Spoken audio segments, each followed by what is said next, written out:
We operate in an age where intelligence is gauged by how fast one talks, how assertively one argues, and how prominently one displays their credentials. But genuine intelligence, like authentic power, functions in silence. It isn't located in the witty retort or the viral take. It's found in the words a man decides to use because each sentence serves as a portal. It can either lead to greater understanding or snap shut with the force of ego.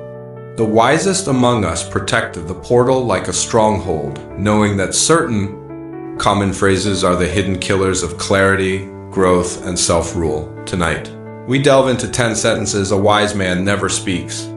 This isn't because he lacks the ability, but because he grasps the unseen price that comes with each one.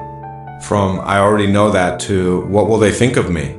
These phrases appear innocuous, even sincere. Yet each time they are uttered, they bind the mind to ignorance, insecurity, or inaction.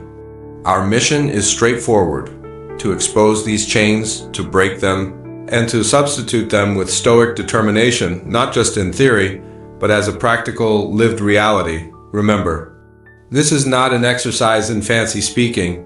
It's a recalibration of your focus. A Stoic individual doesn't speak to be impressive or to defend himself. He speaks to honor the truth. And when words fail to serve that truth, he embraces the power of silence. That is the discipline we aim to nurture here. Take a deep breath. Push your ego to the side. Open that internal ledger where every word is recorded as a debit or a credit to your character. By this journey's end, you will recognize precisely which phrases to discard and, more crucially, the disciplined mindset that must take their place. 1. I already know that. This straightforward phrase can project confidence, but lurking beneath the surface is often a profound insecurity, the fear of appearing unprepared, unaware, or imperfect. The reality is that no genuinely intelligent man feels the need to announce his existing knowledge to the world, because real intelligence is never defensive about learning. It embraces it. Consider this: every time you declare, "I already know that," you are effectively closing a door. You're blocking the potential for fresh insight, for seeing a familiar idea from a new perspective, or for noticing a subtlety you previously missed. Though casually used, that phrase is a defensive barrier designed to shield the ego, not to broaden the mind. The Stoics had a deep understanding of this. Epictetus, the slave who became a philosopher, once stated, "It is impossible for a man to learn what he thinks he already knows." That assertion contains a quiet brilliance. Believing you already hold the truth prevents you from seeking more, and without seeking, you cease to grow. This is the reason wise men listen far more than they speak, not from a lack of knowledge, but from an understanding of its boundaries. They are aware that the world is infinitely more complex than any single person's grasp of it. Thus, they remain open, inquisitive, and ready to receive. Even when a lesson seems familiar, they view it as an opportunity to sharpen their perception. Conversely, the individual who perpetually insists, "I know," is frequently the most intellectually stagnant. That certainty transforms into a cage, a refusal to venture further. When the world inevitably changes, demanding adaptation or deeper contemplation, they are caught unprepared, clinging to what they mistakenly thought was sufficient. This isn't to say you should feign ignorance. It means you ought to hold your knowledge with humility rather than with arrogance. You can be knowledgeable about something and still pose questions. You can be acquainted with a concept and still welcome new viewpoints. That is the essence of growth. It is a discipline, not a declaration. Even in dialogue, there is power in holding back. Instead of interjecting to assert what you know, allow others to speak. Observe. Listen for the patterns in their thinking, not just their conclusions. This is how a Stoic mind hones itself, through silence, reflection, and the discipline to receive information without an immediate reaction. At its heart, the phrase, "I already know that," isn't merely a roadblock to learning. It's a forfeited chance for depth. Every moment offers a potential lesson. If you can master the habit of remaining curious, even when your ego craves credit, you will surpass those who speak loudly but learn little. So, the next time your mind tells you, "I know this," take a pause. Ask, what if there's more to it? What if the true lesson is yet to be revealed? Stay open.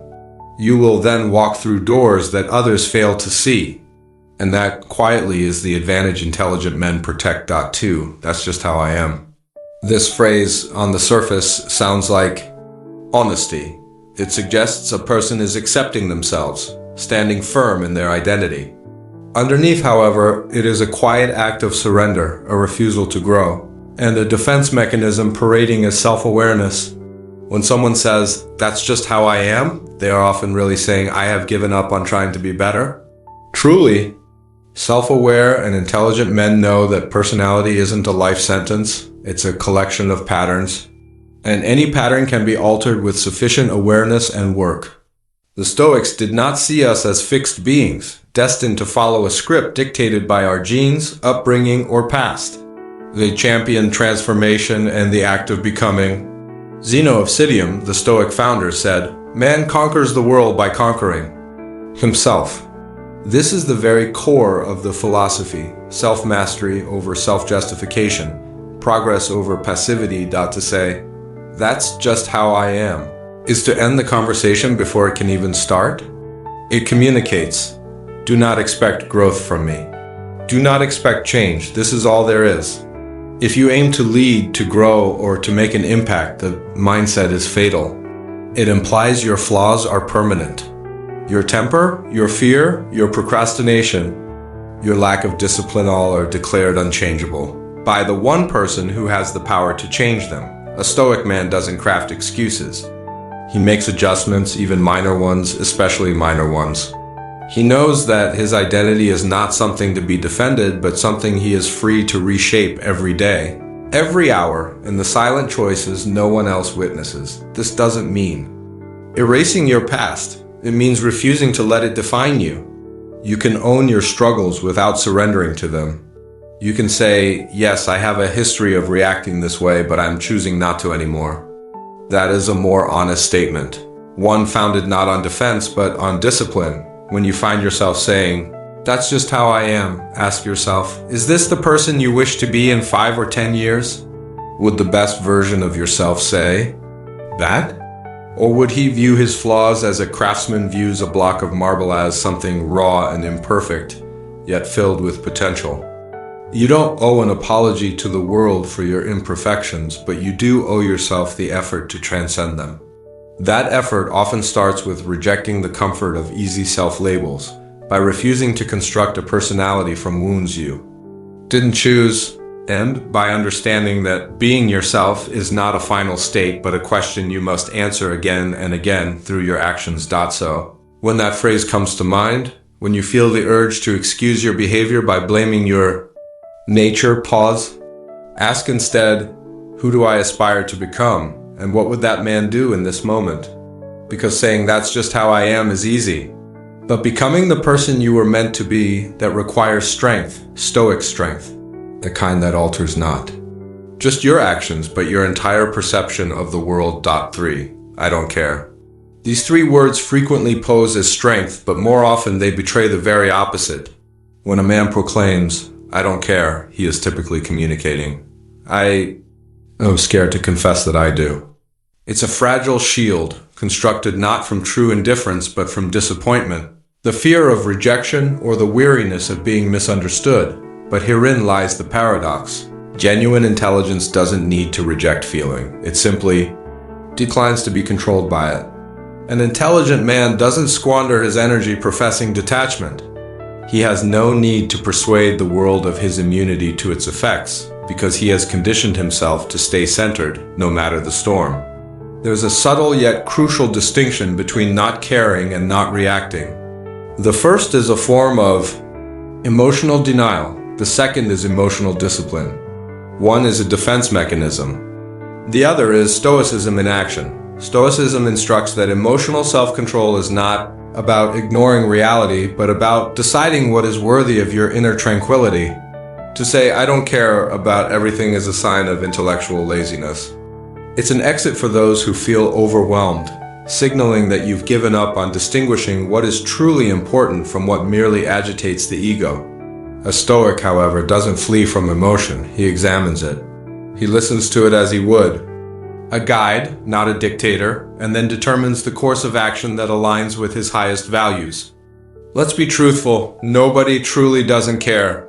If you were genuinely indifferent, you would feel no need to announce it. Silence is the native tongue of indifference. The moment you articulate your lack of care, you are attempting to convince yourself or another of a detachment you likely do not feel. Therein lies the trap. By trying to seem above it all, you expose how deeply entangled you are in the need to be perceived that way. A wiser man recognizes this bait and refuses to take it. He understands when a situation, a remark, or an individual is attempting to elicit a reaction. Instead of answering with coldness, he answers with clarity. He might think, "This does not serve me," and simply move on. No bitterness, no performance of apathy, just deliberate action. This is the discipline of detachment, not numbness, but discernment. As the Stoics, particularly Epictetus, remind us, it's not events themselves that disturb people, but their judgments about them. This includes what you say about them.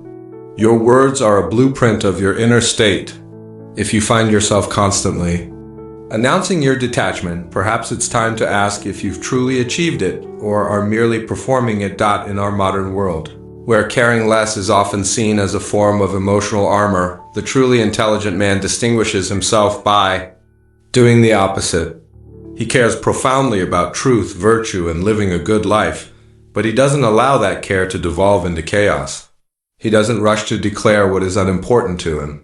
Instead, he quietly dedicates himself to what is. So, the next time you feel the pull to say, "I don't care," stop. Ask yourself, am I trying to avoid pain or am I demonstrating strength? Am I reacting or responding? Am I genuinely indifferent or just weary of being hurt? Let your silence provide the answer. When your peace is authentic, it requires no announcement. It is felt in your bearing, in your choices, and in your refusal to be provoked. That is the wisdom of an intelligent man, not in saying he doesn't care, but in living as though nothing outside of his control can breach the fortress within. 4. I'll try. It sounds innocuous, even modest, but a closer examination reveals "I'll try" is often a mask. It's a soft buffer placed beneath the risk of failure, a verbal escape route. It provides the appearance of intention while sidestepping the weight of commitment. And this is precisely where an intelligent man refuses to compromise. To say "I'll try" is to leave a door both half open and half closed. It evades the gravity of a true yes and the discipline of a firm no. It is the language of ambivalence, not of action. A wise man knows that mastery is not born from lukewarm attempts. It arises from the complete alignment of thought, decision, and deed. He doesn't try to be disciplined, he is disciplined. Not because it is easy, but because he makes the choice to meet the challenge head on, not to skirt it. The Stoics knew this truth deeply. They understood that every moment presents a choice, to engage with life or to fall back on excuses. Epictetus was direct when he said, "First say to yourself what you would be, and then do what you have to do." There is no try in this formula, no middle ground. There is only the decision and the subsequent action. Life does not reward intentions, it rewards what is executed. "I'll try" is alluring because it feels safer. If you don't succeed, you can claim you were never fully committed. If you do succeed, you appear humble. In reality, trying becomes a shield against personal accountability. It carves out a mental loophole, a way to safeguard your ego even in failure. But an intelligent man does not seek to protect his ego. He seeks to build his character. In the philosophy of Stoicism, there is no place for ambiguous action. The path is clear, not hazy. You either walk it or you don't. You either rise at dawn to write the chapter or you don't. You either commit to self-discipline or you don't. The space in between is the illusion that keeps people stagnant. Those who whisper, "I'll try," stay frozen while the world advances without them. Let's be direct. When you tell someone you'll try, what are you truly communicating? You're shifting the responsibility for your future onto variables like luck, mood, or external events. A Stoic, however, relies on none of these. He forges clarity where others make excuses. He understands that discipline is not an emotion. It's a decision repeated until it forges identity. This is not to say he is immune to failure. On the contrary, he might fail 100 times, but he doesn't just try again, he acts again. He recalibrates his approach, renews his commitment, and moves forward with greater precision. Failure becomes data, not a justification for wavering. There's a reason the language of commitment holds such power. When you say, "I will," your mind starts to align. Your habits begin to shift, your actions fall into step with your words. But when you say, "I'll try," that alignment falters. It signals doubt not only to others, but more importantly to yourself. What is the alternative? Speak less and do more.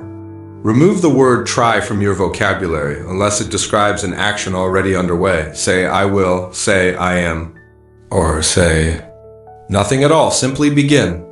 Action is the most sincere language. It's the language the Stoics spoke with fluency, and it's the language that distinguishes those who live with purpose from those who merely drift in a fog of uncertain intentions. Because in the end, your life will not be judged by what you tried to do. It will be defined by what you committed to, however imperfectly, and what you found the courage to see through to the end. 5. It's not my fault. This statement is perhaps the most alluring trap for the modern person. Declaring, "It's not my fault," brings a sense of relief, as if you've lifted a burden from your own shoulders and set it down on someone else's. But that relief is a subtle poison. The instant you assign blame, you simultaneously surrender your power. And a man who relinquishes his power becomes a captive of the chaos that surrounds him. An intelligent man avoids the distraction of pointing fingers, not because he is invariably guilty, but because he is invariably responsible. This is a key Stoic distinction. Blame fixates on who started the fire. Responsibility fixates on how to battle the flames. You may not have chosen the storm, but you always choose how you navigate through it. If you are waiting for others to apologize, to change their ways, or to fix the problem, you have tethered your own freedom to forces beyond your control. Epictetus stated, "Don't demand that things happen as you wish, but wish that they happen, as they do happen, and you will go on well." This is not a call for passive acceptance. It is a reclaiming of power. When you cease to fight with reality, you gain the ability to influence it. The wise man doesn't lament the unfairness of the world. He adapts. He builds his strength not in spite of challenges, but because of them. When a man asserts, "It's not my fault," he might be factually correct. But what does this gain him? Justification? Sympathy? Neither of these will propel him forward. Neither will build his character nor foster his resilience. Life does not reward innocence. It rewards accountability. The Stoic man takes ownership of his reactions, his mindset, and his actions. Even when he has been wronged, he looks inward before he looks outward, not because he enjoys blame, but because he refuses to abdicate his own control. There is a quiet power in declaring, "Perhaps I didn't create this situation, but I will be the one to resolve it." That is the language of leaders. It is the tone of men who do not hide behind their circumstances, but instead rise above them. And isn't that the essence of greatness? The capacity to carry what others have dropped? To take action even when it isn't your designated job, your mess, or your fault. The world is filled with people waiting for things to be fair, waiting for an acknowledgement of their pain, for someone to clarify the rules or to fix what is broken. The Stoic has no time for waiting. He understands that even if injustice has found him, he will not permit it to define him. This is why you will never hear him say, "It's not my fault," with a tone of bitterness. He may think it, but he will not live by it. Because to the wise, fault is far less important than what you choose to do next. Will you retreat from the moment, or will you rise with calm resolve and declare, "It ends with me"? That mindset converts every obstacle into fuel. It transforms chaos into clarity, and it reclaims the one thing no adversary, no failure, and no past can ever take from you: your ability to choose how you respond. So no, an intelligent man never hides behind an excuse. He doesn't chase the comfort of being blameless. He seeks the strength of having agency. He knows that fault may lie outside of you, but responsibility, that sacred Stoic fire always resides within. 6. It's too late. Few phrases can dismantle a man's potential more swiftly than this one. It's too late carries an air of practicality, maturity, and realism. But beneath that thin layer of realism is resignation, a silent pact with failure made before any real effort has begun. It's a verbal tombstone placed upon dreams, ambitions, relationships, and even entire identities, pronouncing them dead long before they have stopped breathing. An intelligent man understands that as long as he is alive, too late is nothing but a myth. Time is the most convenient scapegoat, as no one can deny that the clock is perpetually moving forward. Yet observe how two different minds can perceive the same tick of the clock. One hears a death knell. The other hears a drumbeat, a summons to urgency, a reminder of the preciousness of every second that remains. Seneca, who wrote at length on life's brevity, did not grieve the passage of time. He railed against the squandering of it. You act like mortals in all that you fear, he wrote, and like immortals in all that you desire. We delay, postpone, and defer, acting as if tomorrow is a certainty, only to flinch when tomorrow comes and we see our window of opportunity has shrunk. Then, in a predictable ritual, we declare, "It's too late," thereby absolving ourselves of the pain of starting. The Stoic, in contrast, measures life not by the time that is left, but by the purpose he infuses into the time at hand. Marcus Aurelius ruled an empire plagued by wars, pestilence, and treachery. Still, he carved out time at dawn for journaling, training, and reflection. He didn't say, "It's too late to become disciplined." He became disciplined. He didn't say, "It's too late to forge character." He forged it within the crucible of absolute responsibility. Think about the psychological toll of proclaiming lateness. Every time you utter those words, you reinforce a narrative of helplessness, contracting your future to fit the dimensions of your past. You decide, ahead of time, that no new meaningful chapter can be written.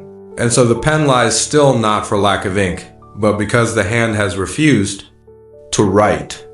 Ancient philosophers would have identified this as the ultimate self-inflicted injury. Surrender by way of story, yet history consistently refutes the myth of too late.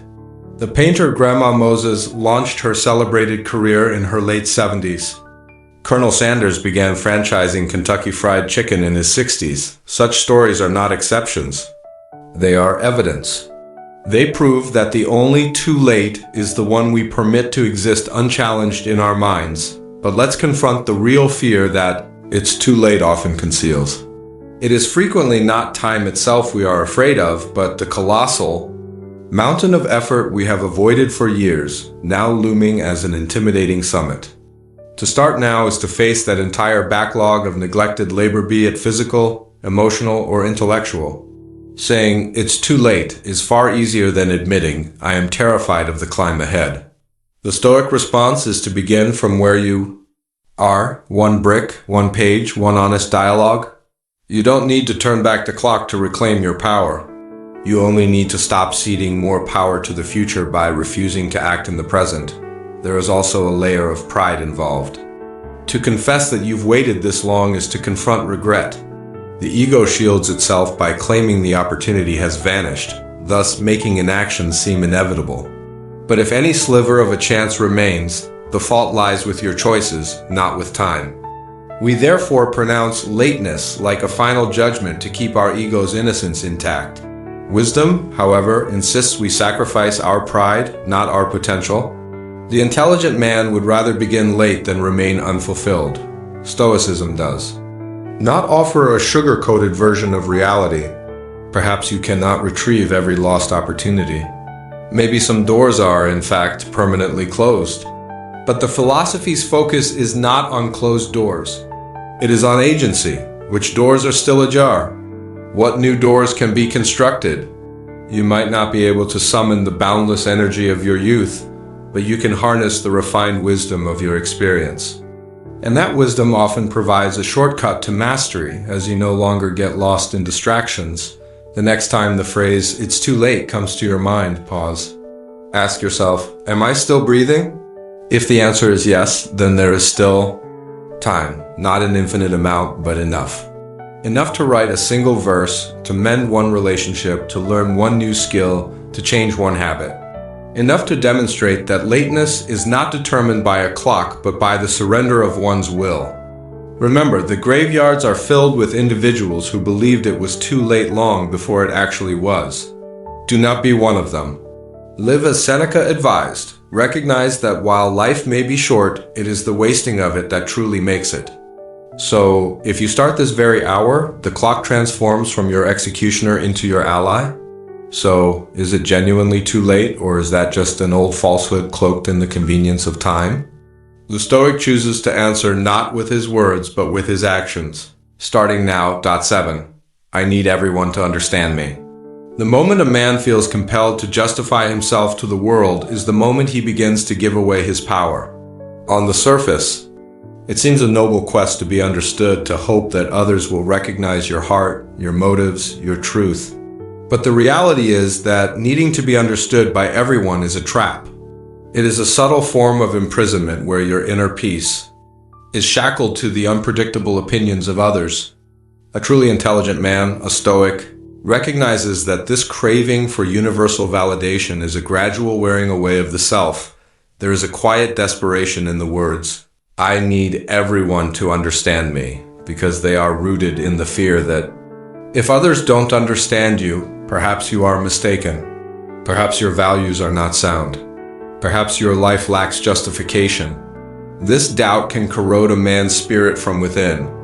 And so he explains himself over and over until one day he no longer remembers who he was before he began performing for the comprehension of others. Epictetus once advised, don't explain your philosophy, embody it.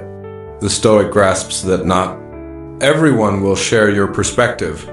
Not everyone will understand why you follow your particular path, think your way of thinking, or feel your way of feeling. This is not a catastrophe.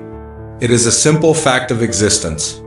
The wise man finds peace in the discomfort of being misunderstood because he knows that truth is not always met with applause.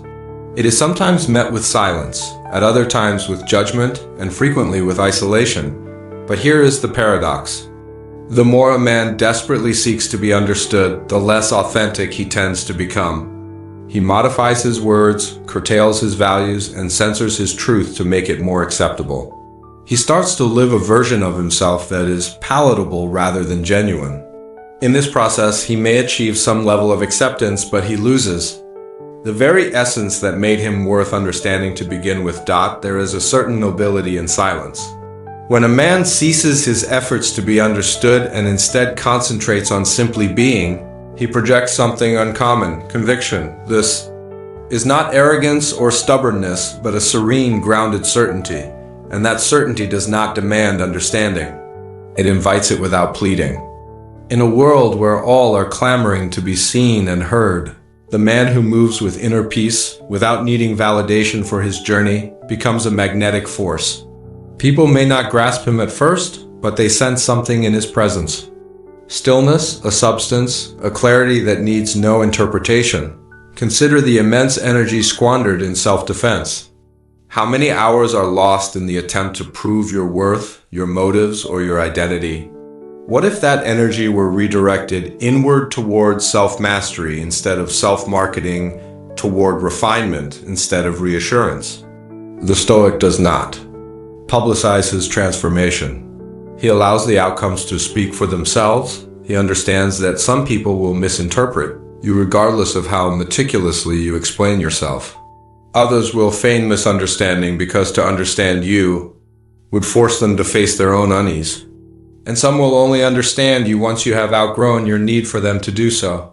An intelligent man knows that understanding is a gift, not an entitlement. You extend it to others, you hope for it in return, but you never beg for it. You do not dilute your character just to be more easily consumed. You walk in alignment, aware that those who are meant to walk alongside you will either keep pace or fall behind, and either result brings peace. So, if you ever feel the impulse to explain yourself, pause. Ask, am I building a bridge or am I begging for approval? Is this about providing clarity or is it about my own insecurity? The wise man does not live to be understood, he lives to be true. And in doing so, he becomes the kind of man who is eventually understood by those who truly matter. Let the superficial misread you. Let the noisy talk over you. Let the masses fail to see you. As long as your conscience is clear and your life is in harmony with reason and virtue, you are already seen by the only judge that counts, yourself. 8. If only I had more time. This is one of the most tempting falsehoods we tell ourselves. If only I had more time sounds harmless, even logical, but it often conceals procrastination, fear, and a subtle refusal to seize ownership of the present. The intelligent man, however, recognizes this phrase for what it is, an evasion of responsibility masked as a noble wish. Time is not a resource that is passively received. It is a resource that must be actively claimed. Life does not have a pause button. It does not distribute extra hours to the indecisive or second chances to the unfocused. The Stoic knows that every squandered moment is a choice to postpone growth, to defer action, and to avoid the uncomfortable yet vital work of becoming. Seneca wrote, "It is not that we have a short time to live, but that we waste a lot of it." These words strike deeper the more you realize how much energy is funneled into excuses. I'll begin when things are less chaotic, or I'll commit when I feel better prepared. Here is the reality. Things seldom calm down on their own, and readiness is an illusion. You do not find time. You prioritize it. If something is truly important, you create space for it, even at the cost of comfort, convenience, or fleeting pleasures. To say, "If only I had more time," is akin to holding the key to your own front door while standing outside and blaming the weather. The wise man does not curse the storm. He unlocks the door and begins his work. He doesn't require perfect conditions, he simply needs to start moving. Action does not wait for time. Time waits for action. How many dreams perish not because they were unattainable, but because they were deferred into non-existence? How many relationships wither not from a singular act of betrayal, but from the slow poison of later? How much knowledge remains unacquired because the mind was preoccupied with distractions presented as obligations? The Stoic does not yearn for the luxury of more time. He seeks the power of the present moment. He knows that 5 minutes of intense focus can be more valuable than 5 hours of divided attention. He doesn't merely manage his calendar, he masters his focus. For it is there that life is truly forged, not in the number of hours you possess, but in what you choose to fill them with. The people who are doing what you aspire to do. They are not inhabiting some other dimension with a 27-hour day. What they possess is clarity. They have resolved that what is important must be addressed first, not when it is convenient, not when it is easy, but when it is necessary. And when your future becomes a necessity, you cease to negotiate with time. You begin to honor it. A unique kind of freedom is unlocked when you eliminate this phrase from your speech. When you stop casting time as the antagonist and start recognizing your choices as the true force shaping your life. Every time you think, "If only I had more time," challenge yourself instead with, "Where did I allow my focus to drift today?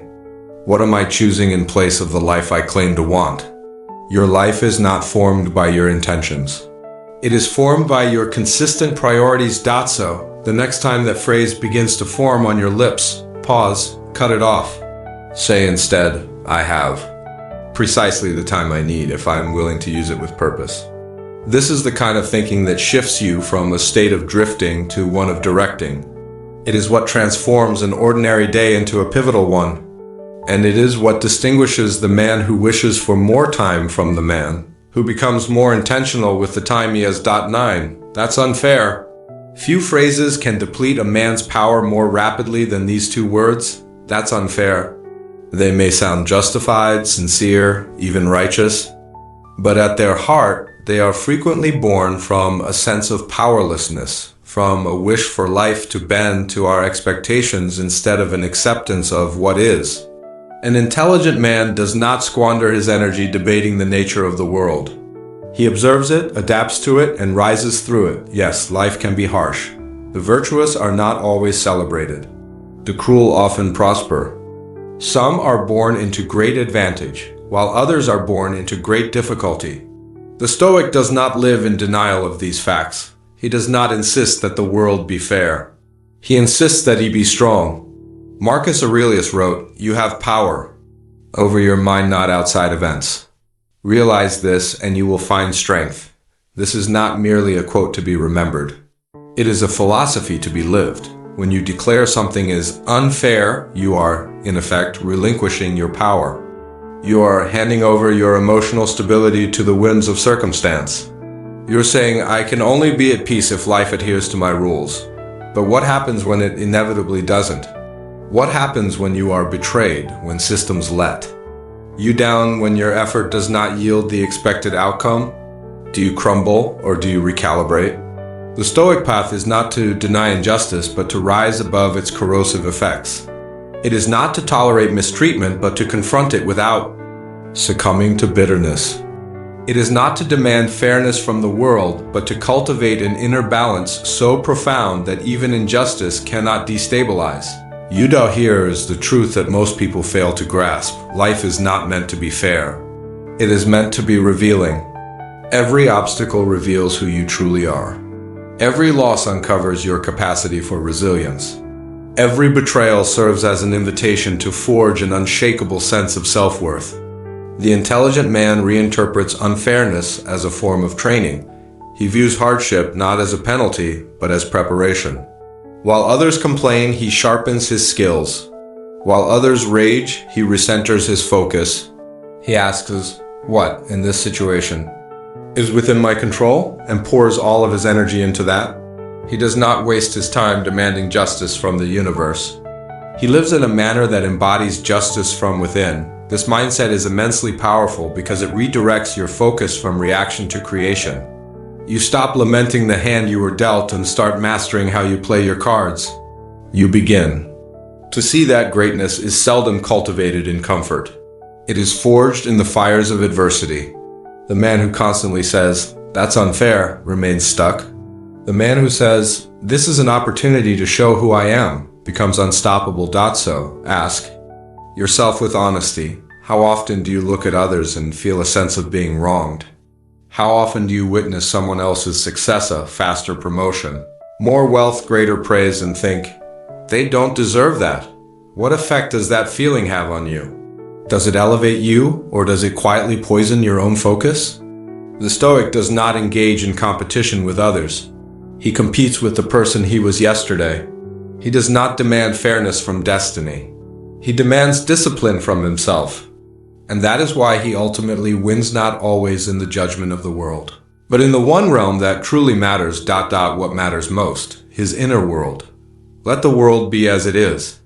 Let unfairness come, but confront it with a heart so centered, a mind so sharp, and a spirit so grounded that nothing can divert you from your course. This is not passive acceptance. This is strategic detachment. This is emotional mastery. This is Stoic power. In the end, fairness is not something life bestows upon you. It is what you bestow upon yourself through the manner in which you choose to respond. 10. What will they think of me? If a single phrase exists that silently undermines the confidence of even the most brilliant minds, it is this one. What will they think of me? It sounds innocuous, polite, even considerate. Beneath the surface, however, it betrays a dangerous fixation, one that deprives a man of his clarity, courage, and authenticity. An intelligent man does not navigate his life using public opinion as his compass. He sets his course by the stars of truth, principle, and his own internal alignment. This question, what will they think, presupposes that others are watching closely, analyzing your every action. The reality is that most people are far too engrossed in their own worries to give yours much thought. And yet, countless men live as if they are perpetually on a stage, constantly rehearsing how they wish to be seen. They mute their convictions, dilute their ideas, and conceal their true selves, not out of wisdom, but out of a fear of being judged. A Stoic man understands this folly. He sees that approval is an unreliable currency. One day you are celebrated, and the next you are condemned. The crowd is unpredictable. Its applause is conditional, and its judgment is often a reflection of its own insecurities rather than your true character. Marcus Aurelius captured it perfectly. It never ceases to amaze me. We all love ourselves more than other people, but care more about their opinion than our own. The wise man frees himself from that prison. He doesn't disregard others out of arrogance. He simply declines to exist at the mercy of their ever-changing views. He knows that building his character is a long-term endeavor, not a short-term popularity. Race. He might be misunderstood in the present, but time has a way of revealing what superficial minds fail to see at first glance, and herein lies the paradox. The more you fixate on what others think, the less they tend to respect you. People can detect when a man is acting out of fear. They sense when you are trying to please them, when your words are crafted for applause instead of born from honesty. But when a man speaks from a place of conviction, even his opponents feel a peculiar sense of admiration. Why? Because truth has a resonance that is felt even when it is uncomfortable. What will they think of me? Is a trap disguised as self-awareness, but it is a path that leads nowhere. It stalls decisions. It suffocates creativity. It cultivates anxiety. And worst of all, it severs the connection you have with yourself. Every time you muffle your own instincts to placate someone else, you betray your inner voice. You become an echo instead of a presence. A truly intelligent man reclaims his internal authority. He doesn't ask, "What will they think?" He asks, "Is this right? Is this necessary? Does this align with the person I am becoming?" His standard is internal. His goal is alignment, not applause. He releases the need to be liked, and in doing so, earns profound respect first from himself and then from others. Remember, your legacy will not be forged from the number of people who approved of you, but from the number of lives that were transformed because you had the courage to live in your truth, even if that truth made others uneasy. So, when the thought, "What will they think?" emerges, let it be your signal, a signal to pause, to reconnect with your principles, to opt for expression over suppression, and to stand firm where you feel the urge to shrink. That moment is your arena for growth. Every time you prioritize truth over image, you become freer, stronger, and wiser. Eventually, you become the kind of man who no longer has to wonder what others will think, because you know with certainty who you are. What defines a man's wisdom is not the quantity of his words. It is the depth of his understanding of their weight, and more crucially, what he chooses to leave unsaid. In a world that mistakes noise for strength, silence is often the truest indicator of power. Every thoughtless phrase, every self-excusing sentence, every "I already know" or "I don't care" is not merely a verbal slip. It is a reflection of a man's position in his inner world. The Stoics were not silent just to seem disciplined. They were silent because they were focused and grounded. They felt no need to prove their intelligence to anyone. Their lives resonated more loudly than their voices ever could, and that is what you must remember. People will ultimately measure you by your deeds, not by your announcements. Therefore, wield your words like a sword, sharp, precise, and drawn only when essential. Speak less, and when you do, ensure every word comes from a place of clarity, not insecurity. Let your quiet confidence disturb the loud and impress the few who can recognize truth. When they hear it, your silence may be misunderstood, your restraint may be questioned. But over the long term, the man who masters his tongue masters his fate. Because what you say can either build trust or demolish it. It can reveal your strength or expose your weakness. Use your words wisely. Speak with purpose, and above all, never allow the clamor of the world to silence the wisdom of your soul. And if this message resonated with something inside of you, share it with someone who could use the reminder. Subscribe if you are on this journey with us. And always remember, speak with the discipline of a Stoic, but live even more loudly in your truth.